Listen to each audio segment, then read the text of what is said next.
Right, welcome back everyone. So long time no see. Today we're going to talk about CRUD. So CRUD is the initial for create, read, update, and delete. This is like the basic functionality of many applications. Yeah, so let's wait a few more minutes, like maybe 1 minute for people to come, and then we'll start.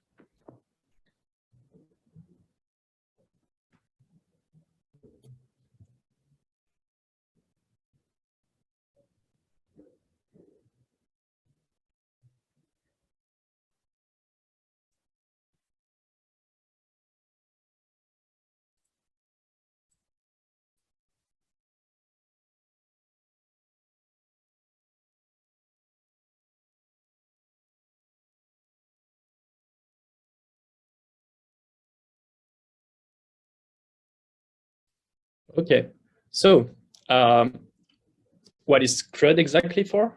Let me canister.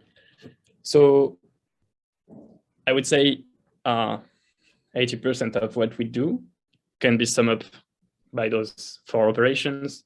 So here I'm taking the example of a post on Discover. So I don't know exactly if this is like the post on Discover. I don't think so, especially considering that it's Motoko and Rust and Discover is built using Rust. But let's imagine we have a post, which is an object of this type.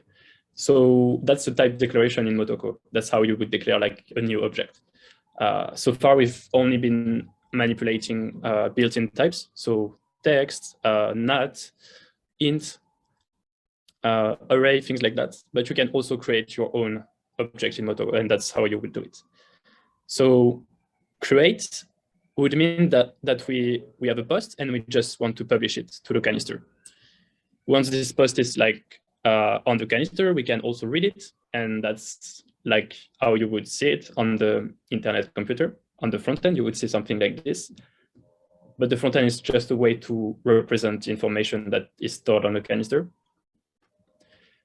You can also update. So let's, for example, say you want to add a comment or like to a post. So you would update the post, and maybe you want to delete the post because you want to remove this information from the internet computer, so you can delete.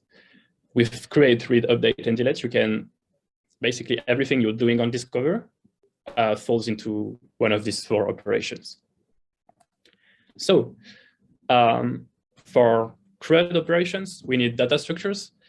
A data structure is literally just something to store data, as the name implies. I've posted some images of what we can consider data structure. So usually people, when they hear data structure, they think about like computer, array, hash map, things like that. But if you think about what is a data structure, this is a data structure. This is also a data structure where each object is stored by its type. So you have like the spoon, the fork, and this is also a data structure. This is a blockchain, which is a special type of data structure, but this is a data structure. And this would also be a data structure where, for example, the books are stored using the, so sometimes you store the books using the author name with the title of the book, and you store that by alphabetic order. So in Motoko, we have different data structures. We've seen array. You also have the stack, the queue. So for beginners, this is commonly used data structure. We will probably see that in the daily challenges. The tree is also data structure, and the hash map is a really useful data structure. That is, I would say, probably the most used data structure with tree, because so each data structure has its own benefit and its own problem. Often the problem is how fast can I access this data structure, how fast can I update something, and how much memory is it taking. And basically tree and hash map are used really often because they offer quite a nice average equilibrium between memory, access time, access read, access update. So today I want to focus on the hash map. Yeah, but you can also use tree in Motoko if you want to try something else. So a hash map is a data structure which enable easy access to stored values based on a key. So what does it mean? Let's move to an example because this is a bit the theoretical definition. So let's say, for example, the key to access the data is the user ID or the username. So I create an account on Discover, and let's say I choose a name. My name is Motoko. And my profile will be the list of my posts, the list of the portals where I'm logged in, the list of my comments, the list of my likes, maybe my point number, things like that, you know. So this means that I can access the the data if I have the key. So if I look at my user ID, I will find all the posts. If I look at my username, I will find all the posts. One key that is really often used on the IC is the principal.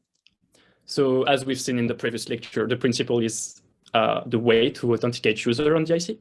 Each wallet, each person, each canister has a principal, which is unique. And this is why it's used as a key. And also each message on the IC is signed.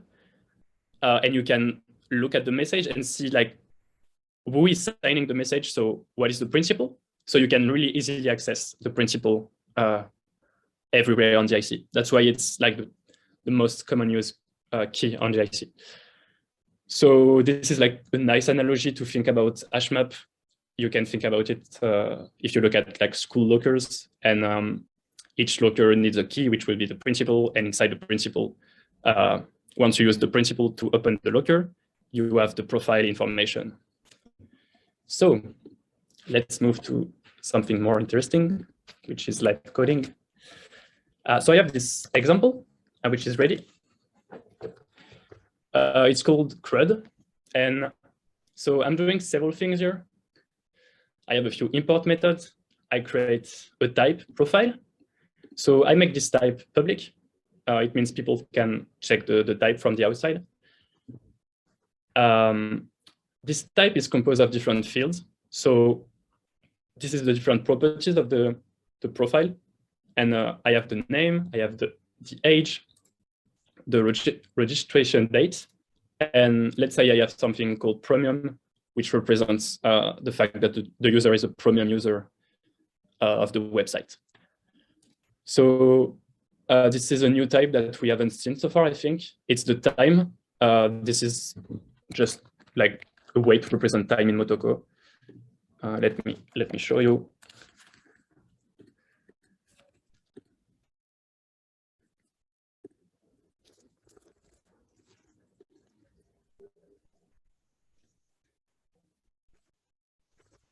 Yeah, so the time is represented as nanoseconds since 1970.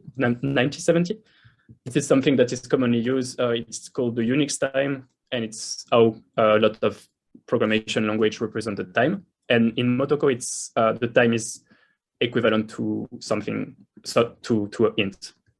And you can get the current time using time.now. So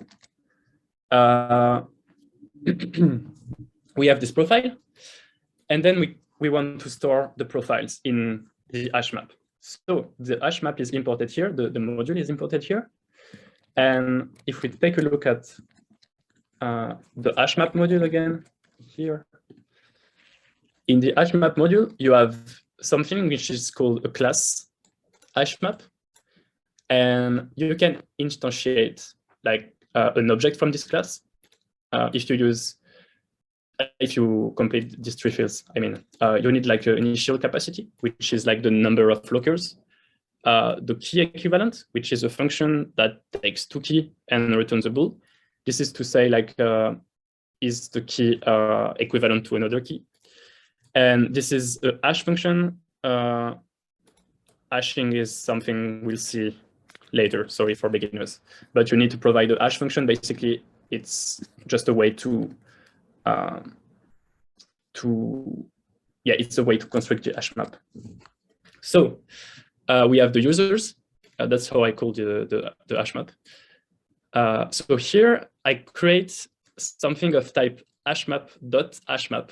I know it sounds a bit, it looks a bit strange maybe, but this is just to say that we are using the hashmap class inside the hashmap module. So that's why you need 2 hashmap and not just 1. And here, that's where I specify the key and the value. So the first thing is the key. So it's the principal, and the value is the profile. So this is this type. So this is the type of users, and this is how I instantiate the hashmap. So again, hashmap.hashmap, the key, the value, the initial size of the hashmap. So I want it to be 0. The hashmap is something that is like already ready for you. There is something, it's here. The hash map will grow automatically for you. So every time you add new values, you don't need to check like, it's not like array where you need to basically insert value manually, I would say.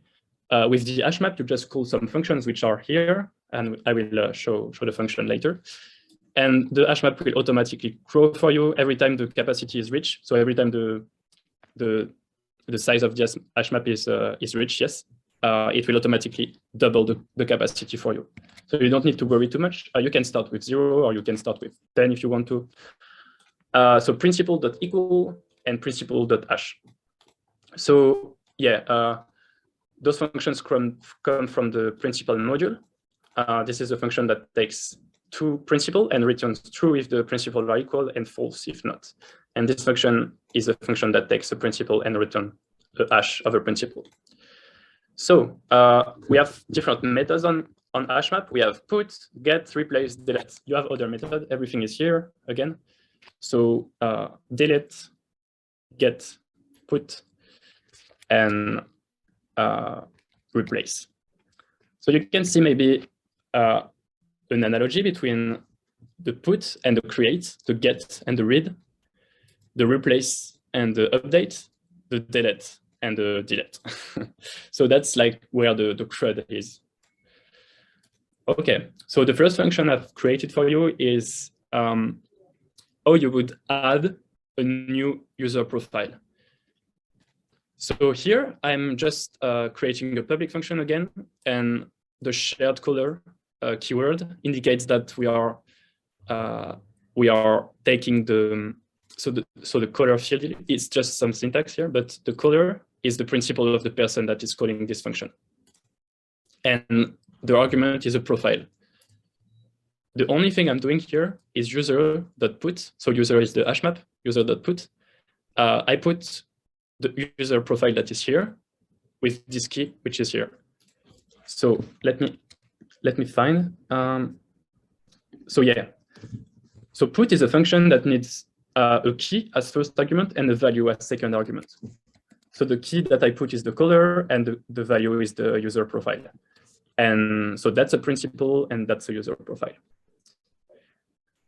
Then if I want to read something, I can make this a query function. Let's say I want to read the profile of a principal. Then what I do is just user.get principal. So you can see that with the key, this principal, we can access the user. I need to use the optional type here because imagine that maybe we don't have a user for this principal. We don't know because maybe we haven't added the user for this principal. So we need the optional type. That's how you would update a profile. So here, we have a few new concepts that we haven't discussed so far. There is the result.result type. So this type is really useful in Motoko. It's again, it's a new module. So I think you can start to see like a pattern in Motoko, which is you have a lot of like library, but I mean it's always the same workflow. I would say if you don't understand something, you just like you look at this type and everything is explained here. The documentation is not like perfectly explained, but you have all the information here. So the type result is a value. It's called a variant. So a variant is a new kind of type we haven't seen so far. it's a type which contains several different values. Here we have only two values, which is OK or error. This is to indicate that the function is running into an issue or that everything is fine. And it's not like a trap. We've seen traps so far, but a trap is really something that you should avoid if it's not intentional, because the trap is something that will basically exit the function, and it's not something that is in the flow, that is not expected by the code. Whereas the result error is just something totally fine. It's just to indicate an error, but the function itself doesn't crash or anything. So the return type is result.result. Again, we are using the result module, the result value of the result module. So we need this result.result again. And the text that are specified here indicates that the OK variant and the error variant also have their own type. So here we are going to return OK with a text. That's what you can see here. That's what you can see here. That should be OK here. I'm returning OK, and then a message to indicate to the person like whatever happened before. So I have a question. What's the JS for? So this is just how you describe variants in Motoko. Yeah. So for example, you would create a variant type like that. So public type, I don't know, country. Oh, country. Let's say you want to list all the countries. So for example, like France, like USA, like Japan, and so forth. And that's a variant type. So yeah, that's to indicate you have either this one, or this one. Yeah. So a variant type is often used with a switch case. Yeah. So sorry. Let me just finish this explanation. So is it clear for the result.result? We will go back on that maybe later. So what I'm doing here, I'm using something that we haven't seen so far, which is switch case. So switch is a way to handle different type of result. So here we are looking at user.get of coder. So we are looking at, is there a profile for the person that is calling the function? If there is a profile, that's here. If there is a profile, we modify this profile and we return the message, profile has been modified for user with principal. We need to convert the principal to a text, and we return this message. If there is no user for this principal, then we just return this error message. There is no user profile for principal. Again, we need to convert the principal to text. So there are several ways to do this function. Maybe we can not do it that way, like we cannot have the error message, but that's just a choice I've made. So the switch case is kind of like a if, but it's more useful, I would say. It's more advanced. Like you can have multiple case. So for example, you can do something like switch. Let's imagine you have a country, switch country. You can do something like that. So case France, do something. Case USA, something, and so on and so on. There will be like a in-depth explanation of switch also in the daily guide. Okay, so the last function is the delete function, and here it's the same principle. It's the same concept. Sorry, we are using the principal as an argument. If there is a user profile for this principal, then no, this function is not doing. Oh yeah, okay. So user.remove dot remove is, so we need to go to hashmap.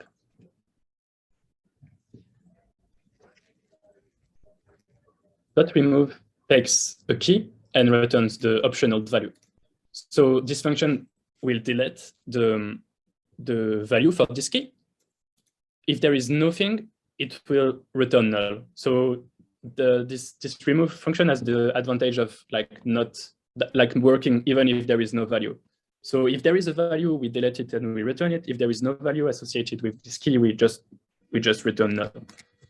And so here what I'm doing is that I'm doing that, and if the result is null, it means there was no profile. So I just say there is no profile. And if there was something, then I just return okay. Yeah, so this lecture is already over for the, for the code. Everything is here. Maybe we can improve this function. There is something that is a bit wrong here, if someone can find it. I just want to maybe go again the concept, because for our beginners, it's really important to understand this lecture, but we have a lot of new concepts. So the first concept we've seen is CRUD, so create, read, update. The second concept we've seen is key value. So that's like how a lot of data structures are working. You have a key and you have a value associated. On the internet computer, the key is usually the principal because that's really easy to access. And the value can be anything. It can be like a profile. It can be like maybe an NFT. It can be anything. So hashmap is a specific. Hashmap is like a specific type, which you can find here, which is something you would use to do CRUD operation, but it's not the only data structure. But it's really useful. Like, I would recommend to start with hashmap for CRUD. That's how you import hashmap again. That's how you create it. You can create hashmap from also other data structure. For example, if you have an iterator, like this one, you can create a hashmap from an iterator. That's a bit more advanced. So if you are only beginner, just use this syntax here. Type declaration. So I've quickly introduced something which is like declaring a new type. You can declare any type you want. So that's how you would declare a profile. You can also declare, you can declare any type you want, basically. The color for the function, so shared color, this syntax allow you to access basically the principal of the person that is calling. This is just a syntax tweak that you need to have. The principal is this is something that is coming from the system. So it's provided by the internet computer. You don't need like to worry about like where the color is coming from. What does it mean? It's just it's ODIC is providing that in Motoko.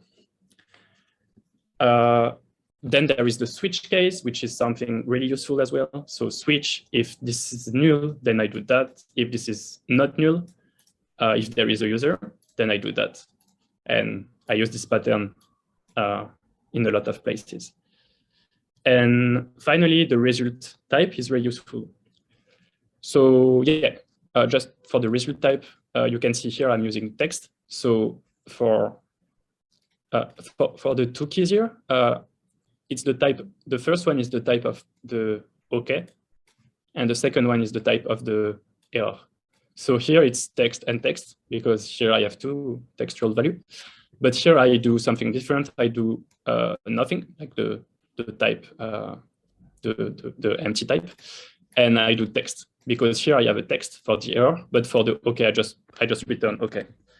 Maybe we can deploy our canister, and OK, so there is something.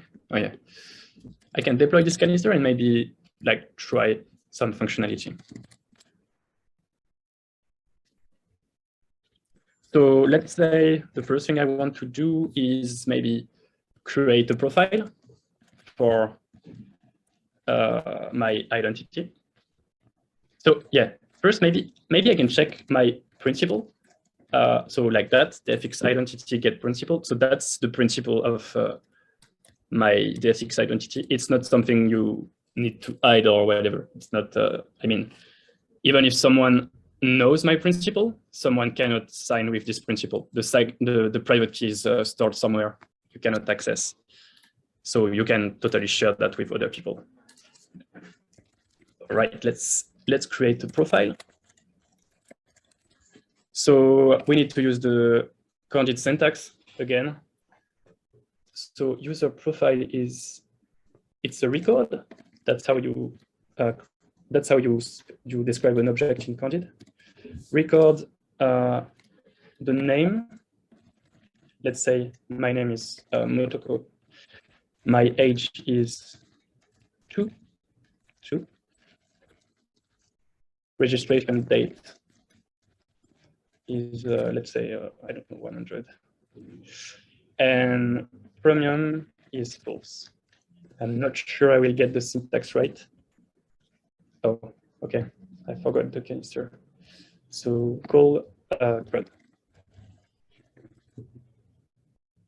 Wow, it seems to work.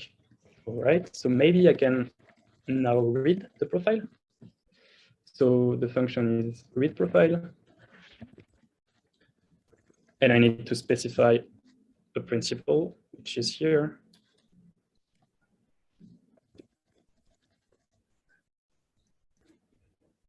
Okay, seems to work. So yeah, that's my profile. It's inside the hash map. Yeah, I could update the profile. I could also delete the profile. Let's try to delete the profile.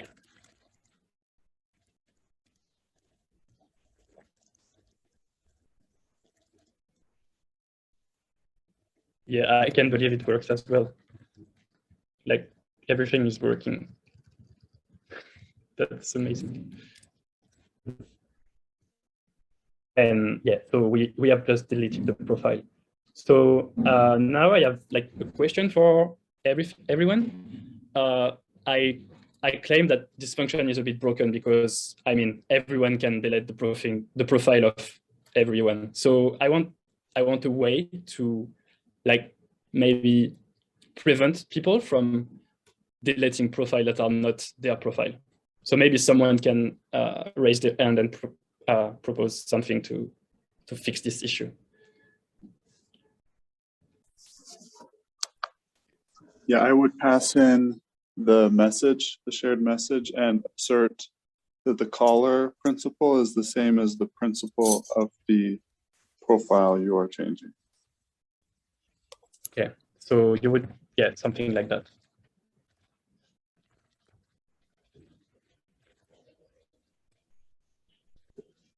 Yeah, so let's try that. So assert, for those of you who just discover about that, it's something that will, yeah, okay. Yeah, I need to do something else. Okay, so maybe I can change my identity. So maybe I can use squad identity. So I want to create a new profile. Yeah.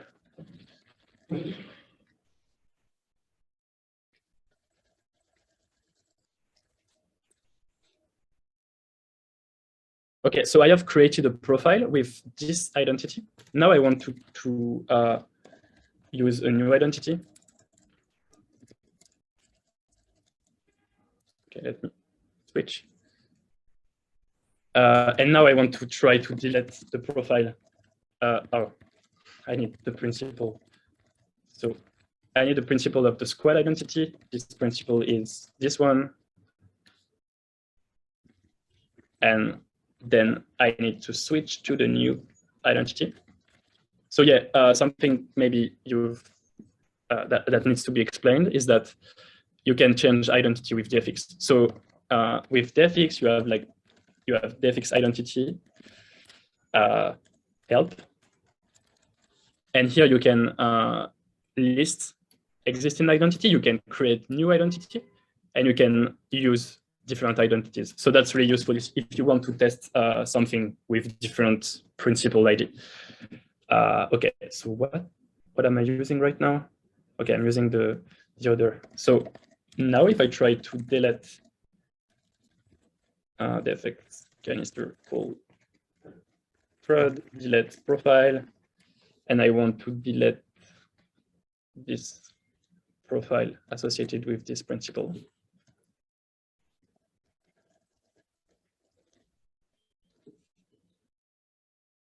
this is saying the replica return an error, canister trapped explicitly, assertion fail, line 51. So line 51 is this.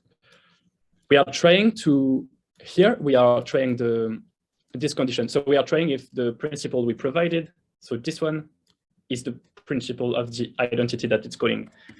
And the principal of this identity is this one, which is not the same as this one. So this function, the assert is not verified, and so the function trap. That's how you would like prevent people from doing stuff if they don't have the right to do so. So yeah, thanks for the answer.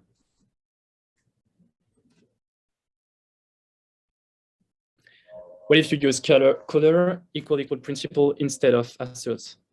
Yeah, so another way to do it would be to just allow people to delete their profile. So I could also like just not provide any arguments and just take the color as an argument.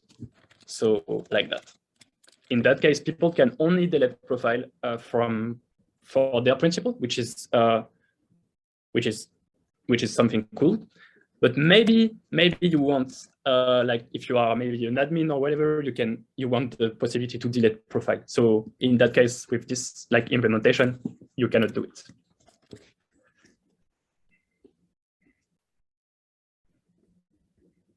Do we have questions?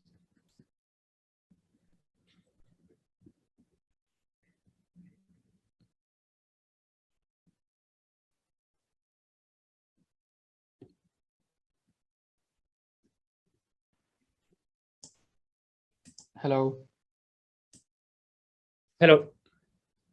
Yeah, I have a question in regards to error handling. I see there are several ways to do it with asserts. There's an error type, there's a result type now. And for example, in Solidity, error handling has different consequences in let's say cycle consumption. So what I want to ask is, what would be the correct way to handle errors, yeah. Like just a general answer. So what is the best way to handle errors, I guess? I think he's asking from like a gas perspective. Is that right? Oh, you want like to make people pay for something, like so you have like the cycle. Not necessarily pay for something, but in like Solidity, there's some caches that consume gas until the gas limit. And also, like you said in the beginning of the lecture, to not like the traps are not desirable. So yeah, maybe like what I want to understand is when does a trap happen, and why it is undesirable. Oh, so maybe I should have said it otherwise. I totally think that trapping is acceptable. I'm just trying to explain that a trap is not the same as returning an error, you know, because so that was more for beginners. Like the way to, trap and errors, like result. I think they share like a similar purpose, which is to basically say that it didn't work or something wrong happened, you know. But the trap is like stronger in the sense that the function will not return anything, as you can see. Like I could also do something like that, which would be okay. Let me do it. So let's go back to the code. Instead of being like using the assert, I could totally say like, okay, if color is different than principal, then I want to return error. This is not your profile.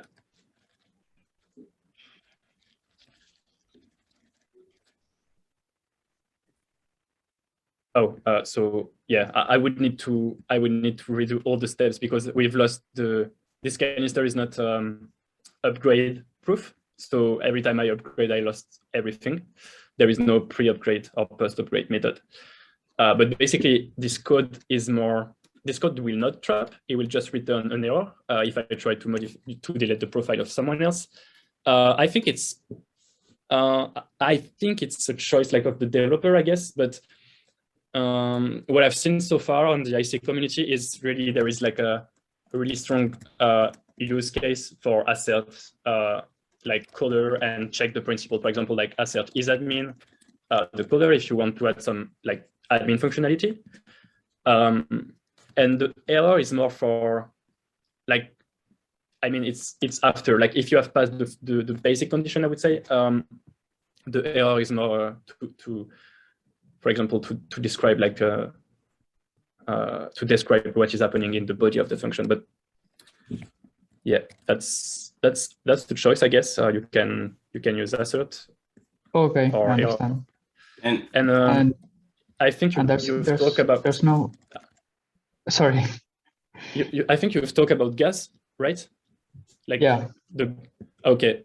So yeah, for everyone, I'm not really familiar with Solidity because I mean I've started this whole thing with the IC, so I'm not really familiar with Solidity. I've seen like some example of like the ERC 721 and things like that, but I do know that on Ethereum you need to pay, like the user need to pay some gas to like provide some action. So I don't know exactly how in the code the verification happen, but the IC is really different because the user doesn't need to pay. It's a reverse gas model, so the canister, so basically the developer need to pay for the canister to continue running. But you can check something with the cycles. It's experimental for the moment, but it's totally working. And here you can check, for example, the balance of the canister. So let's say you want your canister to, maybe you can do something like assert if balance is not, like if balance is too low, then I just refuse the message, I trap. You also have available, which return the amount of cycle available in the call. So each call has a cycle, like has a cycle balance with it. You can check it with this function. You can also accept cycle, add cycle, everything. So I think the documentation for this module is good compared to maybe array. I've heard some people complain, but I think this one, everything is explained here. So, okay, thank you. Yeah. So to my understanding, because I have some familiarity with Solidity, you know, when you're programming with Ethereum, gas optimization is a pretty big thing to always keep in mind. But one of the innovations with the internet computer is that each cycle just represents what is it, Seb? Each cycle represents the same thing. Like a cycle is I mean, I don't know exactly how I would define a cycle, but there was a definition, but it's kind of like yeah, but basically you don't have to worry about gas the same way. It's not you know, cycle conservation's probably not going to be as big, at least for the dApps that we're making right now, probably not going to be as big of a concern, especially because the cost is kind of like a stablecoin cost. So even if the ICP goes up in value like crazy, the cost to run the dApp is still based on the actual computation power required. Yeah. So each cycle has a specific amount of computation power that it depends. That it represents on. I found the documentation I was looking for. So that's where cycles are explained, like in terms of the difference with the gas on Ethereum. So the main difference they are explaining is that the user pay, whereas on the internet computer, the smart contract pay. So that's the reverse gas model. That's what I was talking about. And also the main difference that Isaac has said as well is that the cycle cost does not depend on the price of ICP. So if ICP, like the cost of ICP increases, the cost of computation will not increase. And here you can see like the cost of in cycles for like I would say basic operation. So to create a canister, it's 1 trillion cycle, and there you have like the details of everything. So like that's how a gigabyte of storage costs per second. It might seem high, but really it's nothing when you make the calculation. And yeah, for each message you have like the details. So some things tend to cost a lot, like inter-canister call. It takes a lot of cycle, but yeah, you can check here and you can make like some calculation based on what you have for your application. Okay. Yeah. In the case where you want to charge the user for, I don't know, update codes, and you want to like save some money in that sense, you would have to add that manually in the code, right? Like maybe the user would have to be connected to a wallet, and then for every operation. Yeah. Mm-hmm. Okay. Yeah. For the moment, you would have to use a wallet to make people pay. Yeah. And you probably wouldn't execute it so that they have to pay for every single thing as they go. You'd probably like have them pay a certain amount up front, and then they can keep going until maybe a token runs out. I don't know. Okay. That's there's not like an out of the box way to change the reverse gas model back to a traditional blockchain gas model. So. Okay. Thank you very much for the explanation. So we have a question. Can canister hold like ICP right now? Yeah, they can hold ICP. So yeah, you can. I've checked that. I've seen that. Sorry, I've shown that in the previous lecture with the code to actually check the balance of a canister. This is the repo is here. This one. Yeah. So you basically, if you want the balance of the canister, you need to ask the ledger canister. So it's not, I mean, it's not as native as we could think. I mean, the canister cannot know its balance without asking the ledger canister. So you need to make an inter-canister call, and you need to await. Let me zoom a bit. This is the function to get the balance. So you need to await the ledger canister response. So that's yeah, that's a drawback of this approach.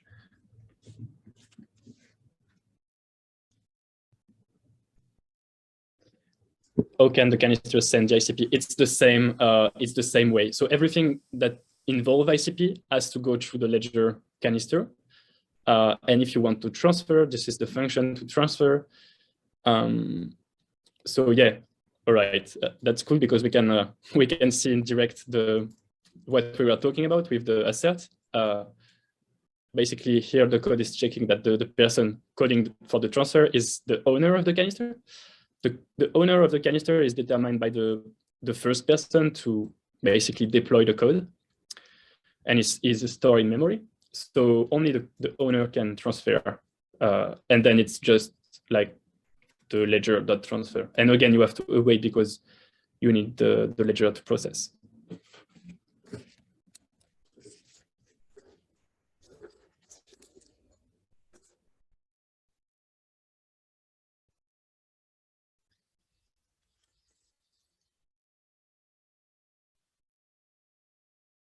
Can I ask my question? Yeah, go ahead. Okay, so I'm just thinking about in terms of like the core project, because this most of the documentation that we find on GitHub and stuff is to connect more like your like traditional wallet. But if in the core project we have to use the, what do you call it, like these, I forgot, some kind of token, The cycle, token. the faucet, the token faucet. Exactly. So isn't it, how is that going to look compared to like using ICP, like transferring ICP? So the workflow is going to be the same. You have a canister, which is the. So if you think about it, the role of the ledger canister on the internet computer is basically the same as the blockchain, the Bitcoin blockchain, like for the currency. This canister owns the ledger, owns everything. If you want a transaction, you need to use the ledger. If you want the balance, you need the ledger. So the cycle, the faucet for the Motoko Bootcamp token will work exactly like the ICP ledger. So if you want to make a transfer, you need to ask the canister. If you want to check the balance, you need to ask the canister. The only benefit is that, and it's a huge one, you have, like in the interface of the Motoko Bootcamp token, you can directly check that the transaction has been processed by just providing the block ID. Yeah, that's not something you can do easily with the ICP ledger. Okay, so I mean, we're gonna have to kind of reimagine the way, because it's gonna have different methods and or like yeah, it doesn't really have different method. Yeah, it's different method, but it will be very, very close to the ICP ledger with just like one improved method. I don't know the name of the method, but it's for you to like check that the transaction was processed, which is something that would take like it took me a few days to figure out how to do it on the IC. Yeah, so it's just for you to not go through this this process. Okay, and like a little bit different, like I don't know if it's a little bit off topic, but I'm just wondering, like for the front end, because I'm not really like, I don't know that much about like front end. I signed up for intermediate because I'm more into some back end and stuff, but like how is the project, you know, going to be analyzed? Like what kind of things are you looking for in the core project? And also like what front end is recommended if I've only used you know, plain JavaScript for a front end? Oh, if you don't want to use any framework, don't use. I mean, I don't mind. I don't mind using a framework. I just need to learn it in a week. But yeah, I mean, yeah, but you probably don't want to like spend a few days learning something new. At least something that is not Motoko. So yeah, basically we are not waiting for something specific. You know, we have the requirements, the basic requirements. But once you have those requirements, then we just want to be like nicely surprised. And I mean, you can, if you are not front end, if you are not like really front end focus, then focus on the back end and I don't know, add functionality to the canister, add new interface. That would be nice. Yeah, work on something that is meaningful for you. We don't expect something like, we just want to be surprised. And honestly, we don't know like how we are going to run the project. It's probably going to be hard because I mean, it's not, there is no way to probably say that this project is better than this one, you know. But I think the concept of the bootcamp is do what you want as long as you learn and you have something to show at the end. Yeah. Okay. Yeah. And did someone say there's group projects as well? I thought I heard that once, but I'm not sure. There's no group projects. Everybody is competing individually and submitting their work individually. The teams are there just for you to kind of share your journey and have people you can talk to. That kind of thing. There is a group. There is a team project. We just we just want to announce that right now. There is. We just came up with it like right before this. Yeah. We're thinking of doing like a meme contest, and the team, each team member would get one ICP if they win. And it's just like make a meme based off of your silly team name. I used a name generator and I had fun with it. So all the team names are pretty silly. So I'll post more about it later, but like that's optional and really just something so that y'all have a way to kind of build some camaraderie and stuff. Yeah, so as speaking to like the judging process afterwards, we're going to go through and look at all the core projects, and just like the first pass through is we're going to make we're going to like make sure that you actually like fulfill the requirements, that you carefully read what the requirements were and you fulfill them. They're pretty basic, and I think in the form I make for it, you're going to kind of explain like how you meet each requirement too. So we just kind of like see what you write, open up your project, make sure it like works the way that you described. And we're also kind of going to sort initially by like, you know, if people did the bare minimum, most boring thing they could have, they go into a pile where, you know, they graduated, but they're not really going to be prize worthy. And then those who like oh, maybe this, requires a deeper look. This is something kind of cool that we didn't quite expect or whatever. And then those are going to be put into an Excel form with all the other dev mentors will have access, and basically there'll be like a rating scheme off of some criteria that I'm going to make up. But like the dev mentors will essentially decide collectively what they think the top projects are. And there'd probably be some element of like coding skill in there. I don't think that like prettiness will be a huge factor though. So if you're not like super front end savvy, I mean, just make it functional. I think function is just the most important thing. And then I mean, I would like to learn front end, of course, but it's just gonna and learning all these other things. It's a lot of crunch kind of. Exactly. Exactly. I mean, yeah, I learned and used the Svelte, the Create IC app thing that we shared in the previous lecture. There's Svelte there, and Svelte is super declarative, super easy, really good documentation. I mean, I learned that in like an hour or two. That's an option. It was easier for me, honestly, than just doing it all raw in JavaScript. But anyways, yeah. So like look is great, but that's not going to be like the win or lose factor. And then if two projects get really close for like top prize, for example, if the dev mentors are kind of torn, then we go in and we look into the challenges, make sure that you like follow the instructions and actually try to do a commit before the deadline pass each day. And then like who like just put more work into it. And so the challenges are like a tiebreaker, but ultimately, as far as graduation is concerned, they're just more of a participation thing. So like that's the way that judging is going to be done. We're going to try to make it as fair as possible, but really the winner is going to be someone who does something cool with NFTs rather than just like the most obvious, boring copy and paste from the example type thing. If that makes sense. Okay, and like and it has to be implemented with fake tokens, right?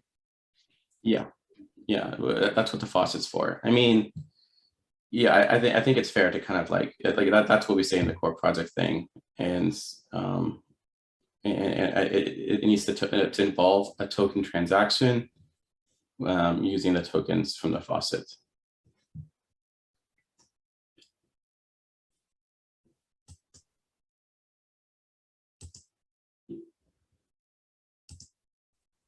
Hars?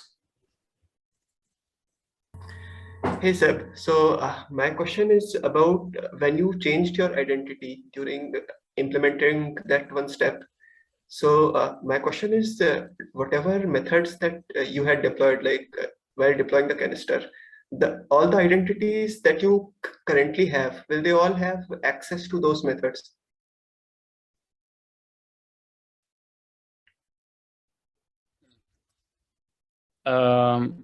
So sorry, the question was, yes. So okay, so you have different identity with Defix. So please don't look at this one. It was a bad day. So you have different identities. You can use an identity. So you can list all the identity with Defix identity list, and then you can use like, let's say, user lambda, user lambda, and then you can get the principal like that. And then I mean it depends. I'm not sure I can answer your question. Like I think it depends on the function, like what you are testing and everything. But basically, when you call something with this identity, the caller, yeah, okay. Let me do something. So public query func test.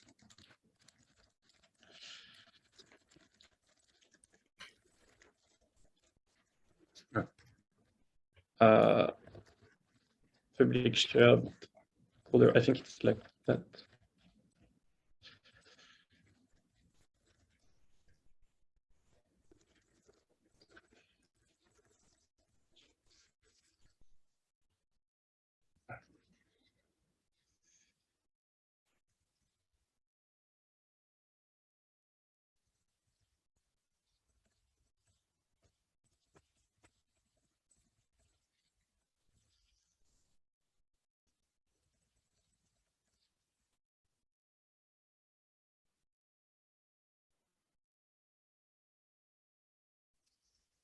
Yeah, public shared query.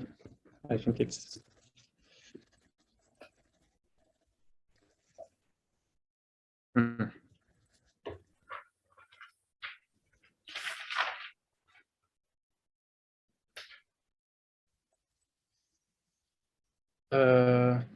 so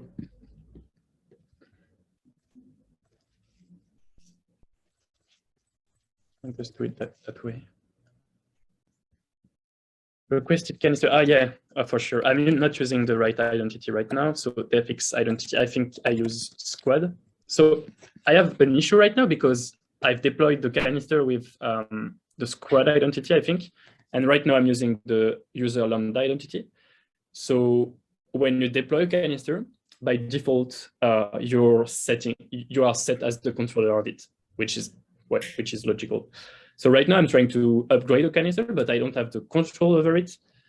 I think the message could be a bit more explanatory. I think like this is not really a great message error, but I need to switch to Squad, and then I think I can deploy the canister. So maybe I was using another identity. I think I was using this identity, I think. Yeah, okay. So now I want to use user lambda, and now I want to call the test function. So this one, the fix called CRUD test. So as you can see, the test has passed because my principal, so again, let me show you. The principal is this one, and I'm testing with the color. Yeah, so that's like the function of color, and that's how you verify. Usually you don't test a specific principal. You have, for example, a list of principals that are administrator of the canister. And instead of testing that, you can just create a function, isAdmin, that return true if the coder is an admin and false if it's not. And then you can protect your canister like that. Yeah, was it the question? Yeah, that was the question. Thank you. That's helpful. What will be the identity of the canister itself? Will it be the owner or different? So the identity of the canister is the canister ID. I think you can check the canister ID. I don't remember exactly, but canister ID. Yeah, the fix canister ID. Right. This is the canister ID, and it's basically the principal of the canister as well. And you get, when you deploy, the file is made in your repo with the canister IDs listed. Yeah, here. Yeah, canister IDs. The CRUD canister is here.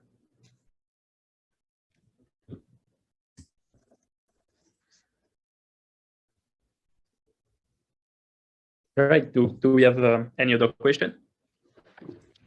So yeah, I have a question.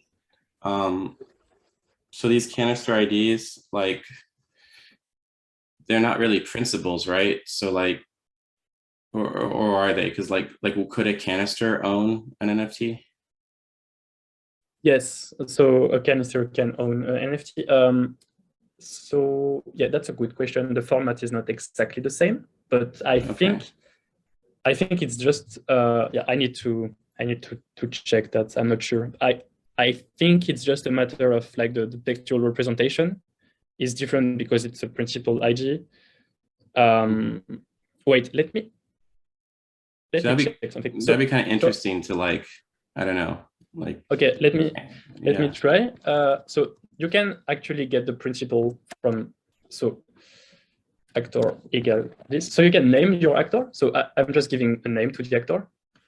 And then I can do something like that, which is my principal.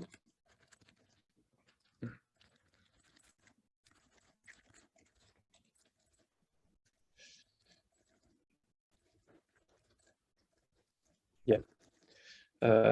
Principal.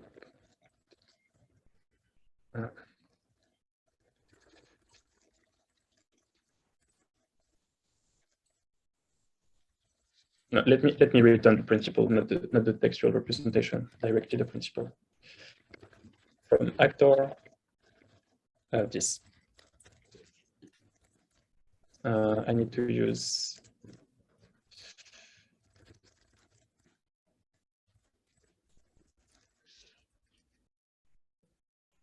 line 9. Well, it doesn't like my